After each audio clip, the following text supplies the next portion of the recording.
Bharatiya Janata party చాలా పార్టీలు ఉన్నాయి మనకు ఎన్నికలు. కానీ భారతీయ జనతా పార్టీ విశేషం చాలా ప్రధానమైంది. ఆయన ఉన్నాడు కాబట్టి ఈరోజు హిందువులందరూ కూడా బ్రతుకున్నాం.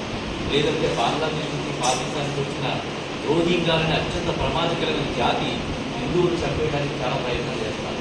ఈ విషయాన్ని దగ్గర రావట్లేదు. ఇంకా ఉత్తర భారతదేశంలోని వెస్ట్ బెంగాల్లో కూడా హిందువులు చంపేసి మన ఆడపిల్లలు తీసుకెళ్ళిపోయి రాత్రి తెల్లవారు బాధ పెట్టి సాధన చేస్తున్నారు. అటువంటి ప్రమాదకరమైన జాతి భారతదేశాన్ని ఆక్రమించుకోవడం ప్రయత్నం చేస్తున్నారు.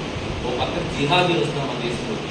ఇదంతా కాకపోతే వ్యక్తి నరేంద్ర మోడీ గారు ఆయన జన్మదిన సందర్భంగా ఈ రోజు 40,000 రూపాయలు వెచ్చించి నిర్వహించి ఇక్కడ ఎక్కడైతే పుష్పలు చేస్తున్నారు మన కోమయ్య గారు, కోమయ్య గారు, బాలాజీ గారు, ఉష గారు, వేణుగోపాల్ గారు, ఎవరైతే మీరు ఉన్నారో మీరు ఆధ్వర్యంలో మీరందరికీ కూడా ఈ కొత్త విషయం మీకు హ్యాండ్ ఓవర్ చేయడం జరుగుతున్నామా. నేను రాబోయే కాలంలో ఈ రోజు వరకు కేజీన్నర బంగారం 8,000 మంది ఆడపడుచులకి బంగారం వరలక్ష్మి వ్రతం చేసుకోవడానికి గ్రూపులు కూడా అప్పుడు తగిలే ఉంటుంది.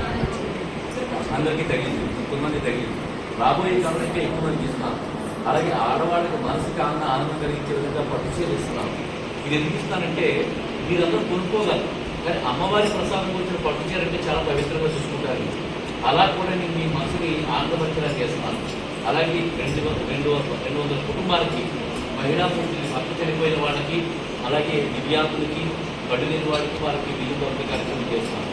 వైద్యానికి అయితే లెక్కలేని విధంగా చేస్తున్నాను. అలా 10 కోట్లు ఖర్చు అంతా ఏంటంటే మన హిందుత్వాన్ని అంతా కలుపుకుంటూ వేరే మతాన్ని కూడా గౌరవిస్తూ, క్రైస్తవులను గౌరవిస్తూ.